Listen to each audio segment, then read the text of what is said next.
আসসালামু আলাইকুম ভিউয়ার্স, আপনারা দেখছেন সুলতানাস কুকিং। আমি আপনাদের সঙ্গে আছি সাদিয়া সুলতানা। আজকের পর্বে আমি আপনাদের সঙ্গে শেয়ার করব কোরিয়ান স্পাইসি নুডলসের রেসিপি।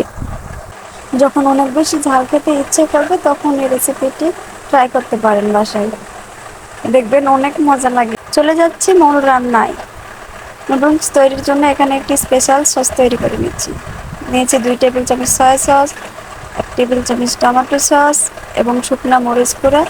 যে যার পছন্দ অনুযায়ী দিয়ে দিবেন, যেমন ঝাল খেতে পছন্দ করেন তেমন দিয়ে দিবেন।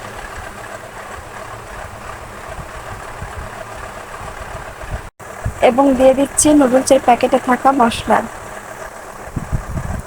আমি আজকে 2 প্যাকেট নুডলস রান্না করব, এর জন্য দুটো মশলা দিয়ে দিচ্ছি।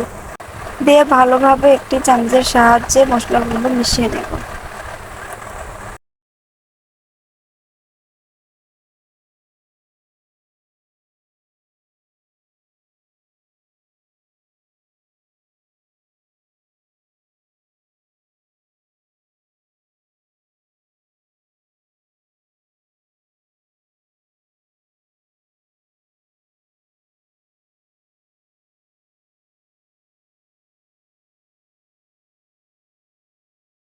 চুলায় হাঁড়ি বসিয়ে পর্যাপ্ত পরিমাণ পানি দিয়ে 2টি নুডলস আমি দিয়ে দিচ্ছি।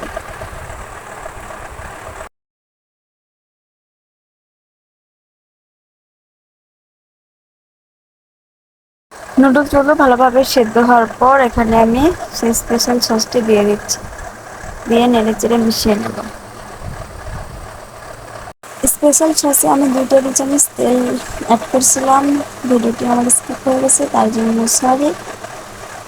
এখন ভালোভাবে নুডলসগুলো নেড়েচেড়ে আমি রান্না করে নেব।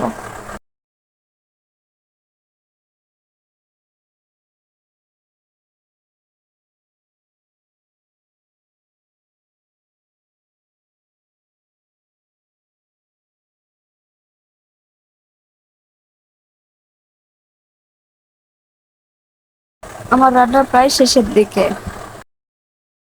আমার রান্না শেষ, নামিয়ে নিচ্ছি। বাসায় অবশ্যই যারা ট্রাই করেননি একবার হলো ট্রাই করবেন। আমার রেসিপি যদি ভালো লাগে অবশ্যই লাইক, কমেন্ট, শেয়ার করবেন এবং সাবস্ক্রাইব করে পাশে থাকবেন।